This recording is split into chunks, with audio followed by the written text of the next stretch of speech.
Welcome to my channel, y'all. This is Bruce the Boss Brooks. Don't forget to subscribe to this channel, like this video, comment on this video in order to beat the algorithm by big tech and YouTube that's trying to censor and or silence any and alternative commentary and or voices on what's going on in the world. Without further ado, let's talk about this major event that's about to occur in Washington, D.C.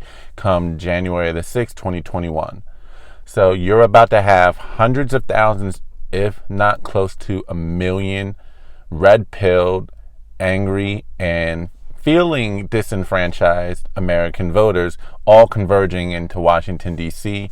on what they feel as though is going to be the last-ditch effort and or last stand in their Stop the Steal movement in order to make some kind of a change in the 2020 presidential election, in which case President-elect Joe Biden was declared the winner.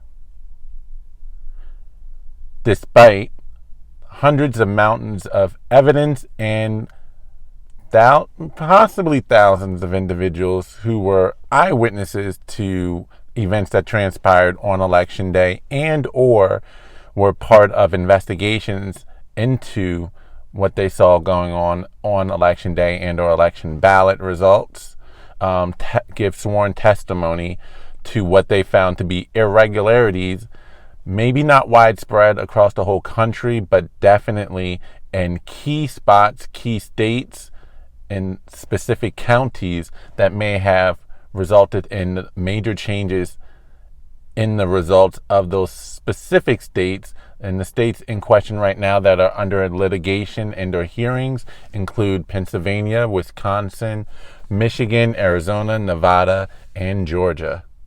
I don't believe I left out anything. However, despite all of these allegations, and this is what has gotten millions of Trump supporters and or GOP Republican voters so upset, is despite the mounting number of individuals coming forward with their evidence, their eyewitness testimony, which are part of sworn affidavit statements, meaning they're liable to perjury charges and mandatory prison sentences if their testimonies are proven to be false. Despite all of this evidence going forward and the hearings being had, at no point have any of these states really truly investigated any of these claims, these issues. Rather, they are just, what's being told to us by these elected officials in these various states, by the media, is that there's no evidence of voter fraud, in large part because they're not looking into it, they're not investigating it. They're just trying to say there's no there. And what wound up happening in all these states, despite the litigation, despite the evidence, there was no investigations by the states, by the city, county election officials, and therefore they just rushed to certify the votes for their states, send it to the governors. The governors sent in their certification letters to Washington. And what's about to happen on January the 6th, 2020, is the Congress, led by the president of the Senate, which is Vice President Mike Pence, will read off the certification, electoral vote certifications from each state, and it'll be up to the congressional representatives for each state to acknowledge their certification votes. But what is scheduled to happen, led by some members in the House of GOP members in the House of Representatives, as well as, I believe, about 12 senators, including and or led by Senator Josh Hawley and Senator Ted Cruz, are planning to object to the certification of the 6 states in question, where there are still open litigations and are serious allegations and evidence of voter irregularities that they feel as though compromise the actual certifications of those various states. Because let's be clear, just because a vote was technically certified by a state does not mean that there was no evidence of enough irregularities that could change the outcome. And I'll point out the case in Michigan, for instance, in, Wayne County, where there was a big kerfuffle over certification of that county. There were two Democratic canvassers, 2 Republican canvassers, and the two Republican canvassers refused to certify initially because over 70% of their county's precincts were out of balance. The number of votes that were coming out of those election polling places were not matching the votes of individuals coming in and or were registered to those counties and or locations.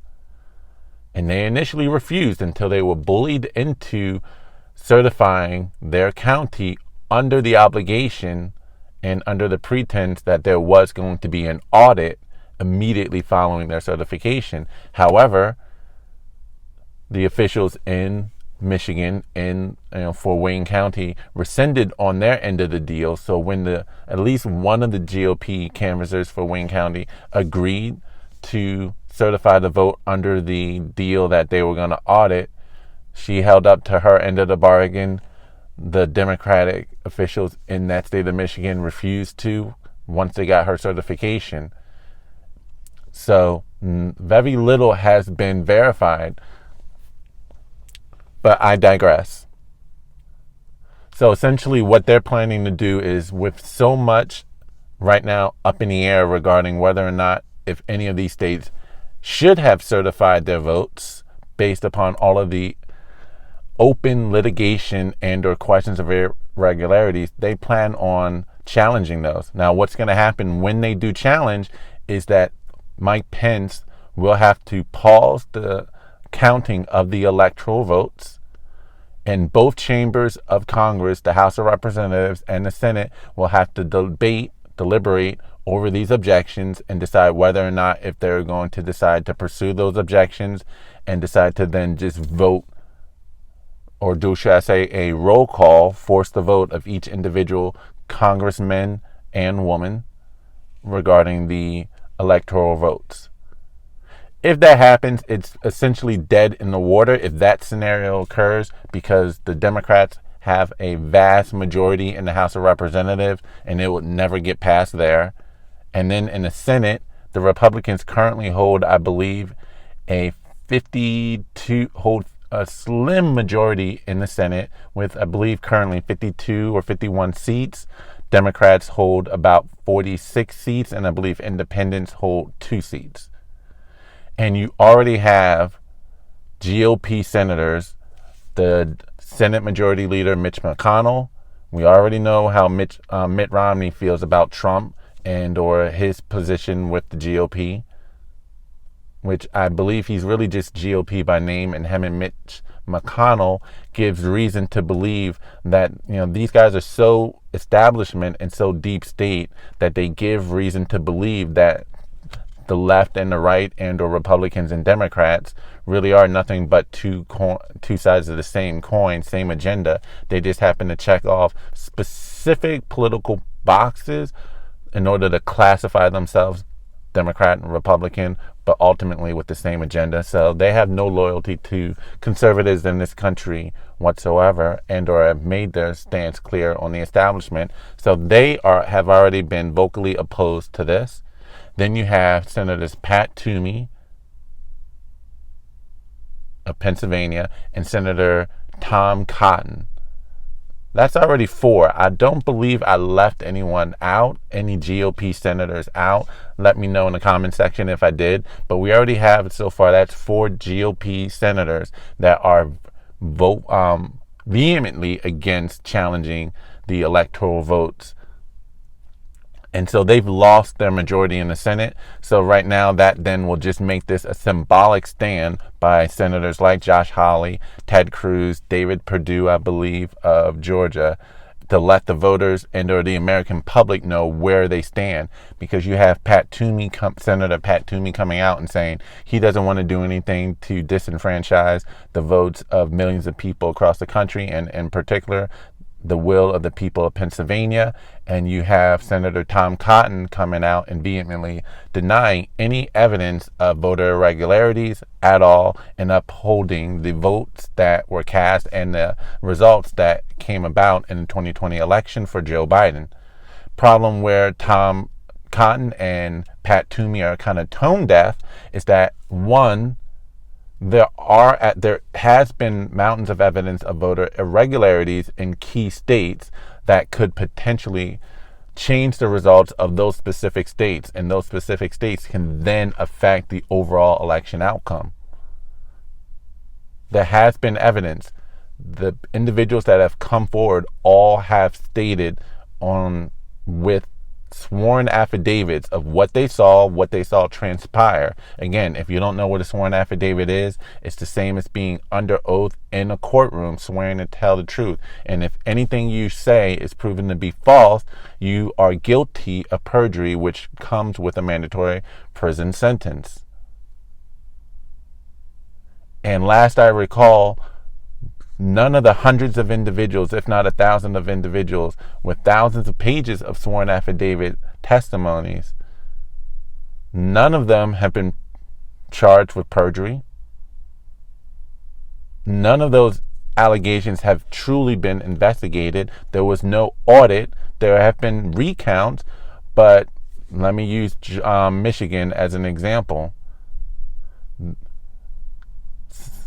There was an independent, I don't want to say independent, there were the poll watchers for the GOP who did a small sample of votes in the state of Michigan.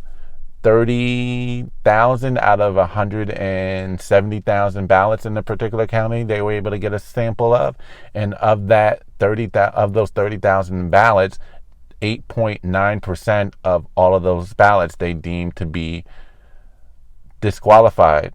You had over 260 of the ballots of people who were long since dead and deceased, and another, I believe, 2,660 ballots of individuals who used vacant lots and or burnt down buildings as their place of residence, which should have disqualified those ballots. That was about 8.9% of 30,000 ballots sample size they found, which should have disqualified those. And that was just out of a small sample size. If that continued, that number would have changed the results of the state of Michigan as a whole. But again, to get back onto that topic then, a recount would have only recounted those same disqualified votes of deceased and or dead individuals, as well as the fake addresses. It just would have recounted those same numbers. An audit, on the other hand, a forensic audit of the ballots and or election machines would have actually examined each and every ballot, the signature verifications, correct addresses to make sure that they were valid, and caught out and discarded the incorrect ones. We also had individuals who stated that, postal worker in Erie, Pennsylvania, stated that he heard his postmaster general, I believe it's called. So his name was Richard Hopkins, came forward and stated that he was instructed or overheard a conversation instructing individuals to backdate ballots in Erie, Pennsylvania. And then you had another postal worker who came forward from, or I don't believe he worked for the post office, but he was at least a carrier for the postal services, where he was bringing at least 100,000 ballots from New York, I think it was Bed-Stuy, New York, or Bedmere, New York, all the way down to Harrisburg and Lancaster, Pennsylvania. That's a long drive going from New York State down to the heart of, in the middle of Pennsylvania. He dropped his trailer truck off with over 100,000 ballots, anywhere from 100,000 to 230,000 ballots, he said. Dropped his truck off, came back the next day, it was gone. He gave a sworn affidavit to his testimony to what had occurred. And instead of investigating and looking into the missing ballots and his missing trailer, the FBI just continued to question him and his family and whether or not if he believed in ghosts. But again, he had a sworn affidavit. All of these individuals had. We had an individual in Georgia come forward and state that she went to a voting place in person and was told, hey, she already voted. It was signature verified mail-in, which she didn't do. So a lot of irregularities that were never really investigated into, and a lot of people have questions about them. But you have people like Tom Cotton who are trying to say, nothing to see here. And if it's true that you had these irregularities that had occurred, they are disenfranchising the will of the individuals in your respective states. And as far as you have Tom Cotton also trying to rely on the fact that a lot of these cases have been adjudicated in court. Adjudicated in court is not the same as being proven incorrect or proven false. Because the reason why a lot of these court cases have not succeeded were pretty much all exclusively procedural, either because they did not file the cases in timely filing, or as in the case of the Supreme Court ruling against the state of Texas, a lot of these courts just said, you know what, we're not going to hear it because you have no grounds or no legal standing, I should say, to file the lawsuit. No legal standing. That is not in any way invalidating any of the evidence of individuals that testified regarding what they saw, whether it was because of invalid or disqualified ballots, or poll workers scanning ballots multiple times for the same individual, or falsely inputting information for voter ballots, including fake dates of birth.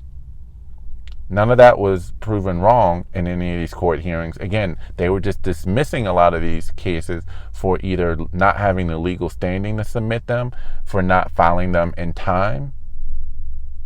And then in the case in Pennsylvania, the one case that did make it all the way to the state Supreme Court, the Pennsylvania State Supreme Court, with an actual ruling that deviated from the other rulings that just dismissed it. In the Pennsylvania court case situation, they were trying to dismiss or do away with over 600,000 ballots in the state of Pennsylvania as a result, stating that the poll observers during the counting of the 600,000 or so ballots, the poll workers during that time frame did not have meaningful access in order to perform their job and observe the ballots, meaning that they were either kept out of the room entirely and or as far as 100 feet away, which depending on the size of the room might as well be in another room. And the judge ruling in that case, denying their the plaintiff's plea, was that he stated, were you in the building? Because there's nothing in the law that says you had to be within a certain number of feet. Even though there were a number of poll watchers that did get a judge's order stating they need to be within about 6 feet of the ballots as they're being casted and were kept away, but there's nothing in the actual Pennsylvania state law regarding poll observation that said you had to be within a certain number of feet. And you had these poll watchers testify and or give sworn affidavits that they were as much as 100 feet away. And again, the judge ruled there's nothing in there that said you had to be less than 100 feet away, less than 50 feet away. Was that ruling correct? Yes. According to the law, technically. Is it correct according to the spirit of the law? Heck no. And we can see through that, because how are you supposed to be able to challenge any of the ballots that are being counted if you're 100 feet away? Unless if you're Superman and or have Galileo's high-powered telescope, you cannot see what is actually going on with those ballots, whether or not if the signatures match, which wasn't even part of Pennsylvania's law to begin with. Who cares if the signature matches with what they have on file, I guess. But again, they couldn't observe anything from 100 feet away. So essentially, they could be in another room, and the Democrats could get away with that next time around. That's what this judge's ruling in the Pennsylvania State Supreme Court pretty much said. But again, none of the court rulings debunked any of the evidence that was presented. I just want to clarify that. And if anyone wants to challenge that, please feel free to leave your evidence in the comment section. Just do not say it was debunked. You need to provide your evidence. And if I'm mistaken, if there were actual audits in these key places countering the testimony, sworn testimony given, please find it for me. And again, how could any of the sworn testimonies be proven false and none of those individuals given the sworn testimony, which is an affidavit report, not be charged with perjury? I mean, the best way to get rid of any false or unfounded claims is to start prosecuting individuals. But not a single individual who has come forward has been prosecuted with perjury. So that's why Pat Toomey and Tom Cotton, among others, are really tone deaf to what's really going on here. But that's likely what's going to happen. It's going to be a test to see where do they stand. Where do they stand with the American public? That's the first scenario. And if they don't choose wisely, you can really see a fracture of the Republican Party that will never be, repaired. If not, at the very least, those individuals are going to be primaried out of their offices come their next election. But another scenario that could possibly happen is that a number of these states that are in question, like Nevada, Michigan, Pennsylvania, is that there were alternative electors chosen in contrast to what their state certified, putting in and are choosing electors to vote for Donald J. Trump. Now, technically, there's nothing in the law. Now, technically, it's always been a formality that if a president or a presidential candidate won a particular state, it's the governor that signs and sends the certification, electoral college certification letter to Congress. However, it can also come from the state legislature.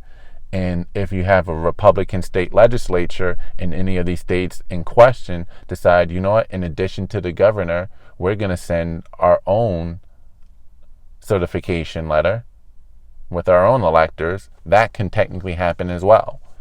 And if any of these states in question decided to send their own alternative electors other than what the governor sent, Mike Pence technically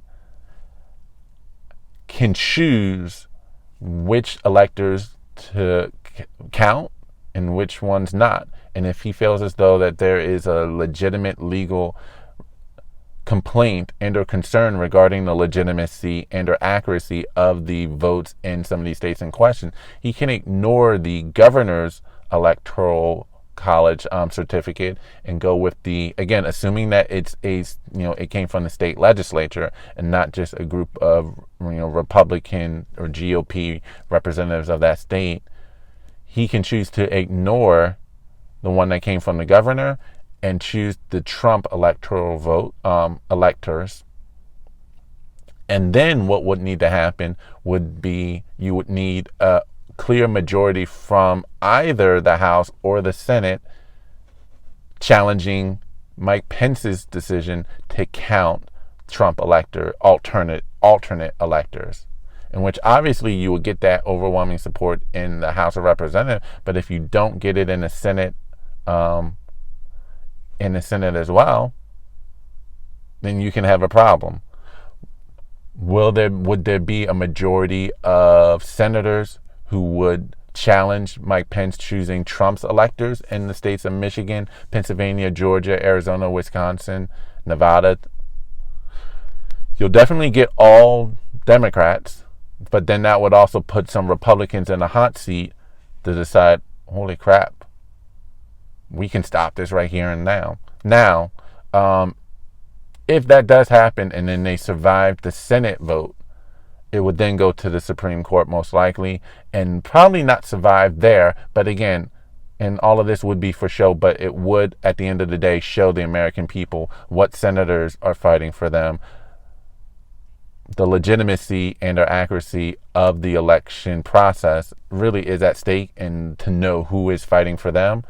Will the Trump supporters remain loyal to the GOP if they don't feel as though the GOP is fighting for their voices to be heard and for an actual audit to occur and or investigation to happen as it pertains to potential fraud in specific areas?